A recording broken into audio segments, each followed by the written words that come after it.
Doctor کا دوسرا حصہ بڑھتا ہے.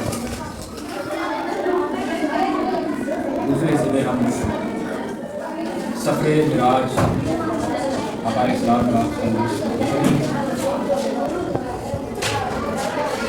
سفر معراج میں تھوڑے سے وقت میں سفر طے کرنا. اس میں دو چیزیں شامل ہیں. ایک پہیے زمانی، پہلا کیا ہے؟ پہیے زمانی. دوسرا ہے پہیے مکانی.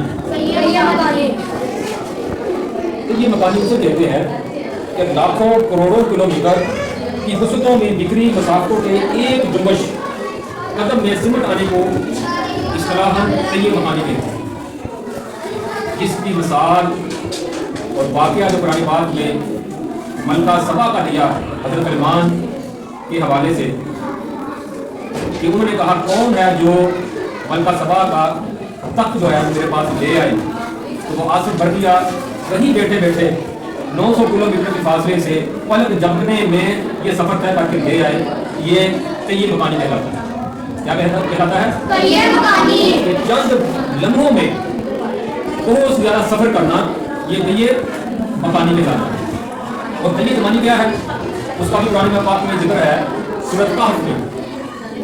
صحابہ کہف وہ ایک غار میں ظالم بادشاہ کے ظلم سے بچنے کے لیے وہاں پر بنا لیتے ہیں. قرآن کہتا ہے کہ 309 سال وہاں پر پڑے رہے اور 309 سال بعد جب وہ اٹھے کافی مدتیں گزر چکی تھی تو اللہ تعالیٰ کے جو پہیے زمانے کے مطابق ان کا جو وقت گزرا تو انہوں نے ان کا پوچھا ایک دوسرے سے کہ ہم کتنی دیر سوئے ہیں. تو انہوں نے کہا ایک دوسرے سے یہ کہا کہ جو من کو بعد کا جو دن میں ایک دن یا دن کا بھی تھوڑا سا حساب. اب وہ 309 سال ان کے سامنے دن یا دن کا تھوڑا سا حصہ بن گیا. اسی طرح حضرت خضیر علیہ السلام جو 100 سال تک پڑے رہے، جس کی سواری جو ہے جو گدھا تھا سواری تھی وہ بھی مار کر مٹی میں شامل ہو گئی تھی. اور حضرت خضیر علیہ السلام 100 سال تک پڑے رہے، اللہ تعالیٰ نے اس کی سواری کی. اور جب اٹھے تو ان سے بھی پوچھا گیا تو انہوں نے بھی یہی کہا جو من اور بعد ہے. اور ان کا کھانا لم کیا تھا سننا، ان کا کھانا بھی غصہ ہی تھا، وہ تازہ تھا. تو وہ کھانے پر اور حضرت خضیر علیہ السلام پر وقت کو ایسے گزرا کہ صرف چند گھڑیاں گزری. لیکن جو گدھا تھا جو باقی زمانہ تھا وہ 100 سال گزر چکا تھا. اس کو کہتے ہیں پہیے زمانی. اور پہیے زمانی اور پہیے مکانی آقا علیہ السلام کے سفر معراج میں یہ دونوں شامل ہیں. یہ دونوں چیزیں شامل ہیں. تو اللہ تبارک و تعالیٰ نے اپنے نبی پاک صلی اللہ علیہ وسلم کو جب سفر معراج کرایا تو وہ کیا تھا کہ وضو کیا، وضو کا پانی بہ رہا ہے تو آپ نے آسمانوں سے جنت سے اور صحابہ کو حسین و ادنا لامکان کی وسعتوں سے ایک زمانہ گزار کر واپس آئے. وقت کتنا گزرا؟ زندگی کا جو وقت تھا وہ صرف یہ تھا کہ کنڈی بھی ہل رہی تھی اس دروازے سے گئے، جس وضو سے پانی کیا وہ بھی بہ رہا ہے، ابھی جا رہا ہے. تو یہ دونوں چیزیں اس میں پہیے مکانی بھی شامل ہے، پہیے زمانی بھی شامل ہے. تو قرآن پاک میں سفر معراج علیہ السلام کا وہ دو جگہ پر ذکر کیا گیا. اس میں ایک براق کا بھی حوالہ ہے احادیث میں. تو براق کیا ہے؟ برق کی جمع ہے. برق کہتے ہیں بجلی کو. تو یہ رفتار کی طرف ہمیں توجہ دیتا ہے کہ وہ براق جو برق کی جمع ہے، جو روشنی کی جمع ہے، تو روشنی سب سے زیادہ تیز رفتار آج کی سائنس بتاتی ہے کہ وہ سفر کرتی ہے. آواز سے بھی زیادہ سفر روشنی کرتی ہے. تو اس سے بھی تیز رفتار آپ کا سفر معراج کے 3 مراحل ہیں. قرآن پاک کی 2 سورتیں اسی بات ہیں. ایک ہے سورۃ بنی اسرائیل جو شروع ہوتی ہے سبحان اللہ سے کہ وہ ذات پاک ہے. سبحان اللہ کی اسرا کہ وہ ذات پاک ہے، ہر نقص سے پاک ہے، وہ چاہے جو مرضی کر لے. وہ ایک لمحے کے لیے ہمارے لیے لمحہ تھا اور وہاں پر پہیے مکانی اور پہیے زمانی دونوں کہہ رہے ہیں. رات کے کچھ حصے میں وہ ذات اللہ تبارک و تعالیٰ کی ذات وہ اپنے محبوب بندے کو لے گئے. اور دوسری صورت جس میں تفصیل بیان فرمایا وہ صورت نجم ہے. والنجم اذا ہوا. تو یہ جو سفر معراج ہے اس کے 3 مرحلے ہیں. پہلا مرحلہ سفر معراج کا مسجد حرام سے مسجد اقصی تک سورۃ بنی اسرائیل جس میں ذکر ہے اس کا. اور یہ زمینی سفر ہے چونکہ انسانی دنیا کا حصہ ہے اور ذہن انسانی میں اس کی تفہیم نسبتاً آسانی سے ممکن ہے، اس لیے اسے تفصیل سے بیان کیا گیا. حتیٰ کہ سفر کے حوال، واقعات اور اس کی حقانیت پر دلائل بھی بیان کیے گئے. سفر کے کون کون سے واقعات آئے، سفر سے واپسی پر کون کون سے واقعات آئے، یہ اس کا ذکر بڑی تفصیل سے ہے. دوسرا مرحلہ جو ہے وہ مسجد اقصی سے لے کر سدرۃ المنتہا تک ہے. یہ قرآن حدیث سے کہکشاؤں کے اس پار واقعہ نورانی دنیا تک کا سفر ہے. یہ چونکہ مغلوب کی حدود کے اندر تھا اس لہٰذا اسے بھی بیان کیا مگر تفصیل سے بیان نہیں کیا کیونکہ یہ پوری طرح ذہن انسانی میں آنے والا نہ تھا.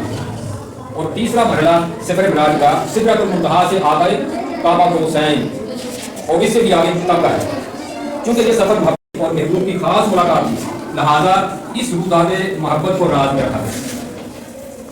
اس میں کہا فرمایا کہ ہم نے وحی کی، جو وحی کی وہ نہیں کسی کو بتایا.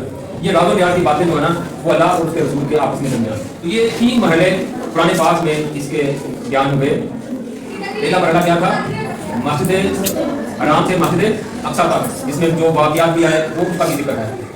پھر مسجد اقصی سے لے کر سدرۃ المنتہا تک، اور تیسرا سدرۃ المنتہا سے کعبہ حسین اور اس سے بھی آگے او ادنا تک. او ادنا کا معنی کیا ہے؟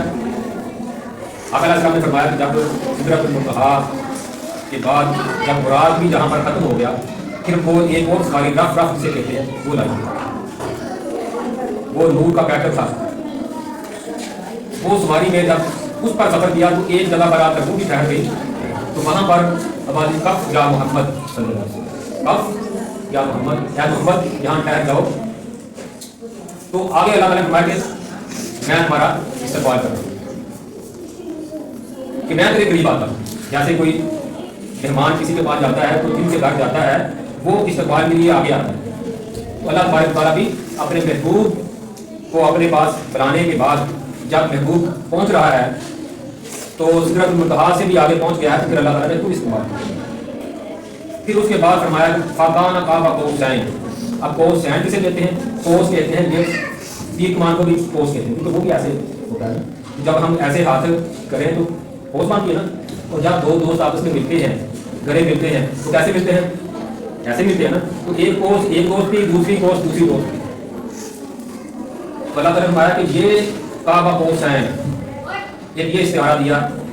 دوسرا عرب میں یہ رواج تھا کہ جب 2 قبیلے جو آپس میں لڑتے رہے تھے وہ جب ان کی دوستی ہوتی ہے، ان کے ساتھ جب صلح ہوتی ہے اور ان کے ساتھ جب قربت ہوتی ہے تو وہ کیا کرتے تھے کہ ایک قبیلہ دوسرے قبیلے کے سردار کے جو تیر کمان تھے وہ آپس میں ملاتے تھے اور اکٹھے کر کے نا ایک تیر چھوڑتے تھے، جس کا مطلب یہ تھا کہ اب ہم دونوں ایک ہیں. کیا ہیں؟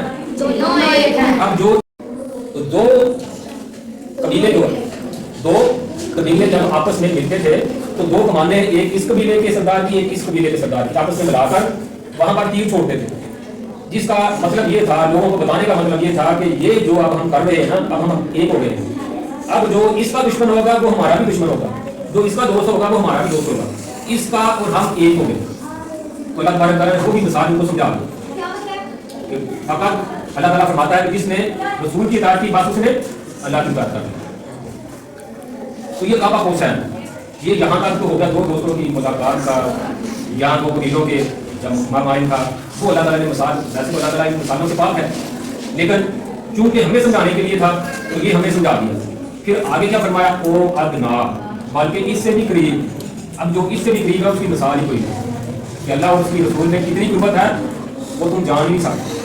تم کہاں تک جانتے تھے؟ کعبہ قوسین تک. اب او ادنا یہ تمہاری سمجھ میں نہیں ہے. اللہ تبارک تعالیٰ نے اپنے محبوب کو اپنے پاس بلایا، راز و نیاز کی باتیں کی اور ایسی 2 باتیں ہمیں بتانے والی تھی وہ بتائی، جو کفار کو بتانے والی تھی ان کے ساتھ دلائل ہوئے، اور جو بتانے والی نہیں تھی فَأَوْحَىٰ إِلَىٰ عَبْدِهِ مَا أَوْحَىٰ، یہ فرما کر بعد ہی ختم کر دی کہ پاس وہی کی اپنے بندے کی طرف جو کہ اس نے وہی کی. یہ راز و نیاز کی باتیں تھی.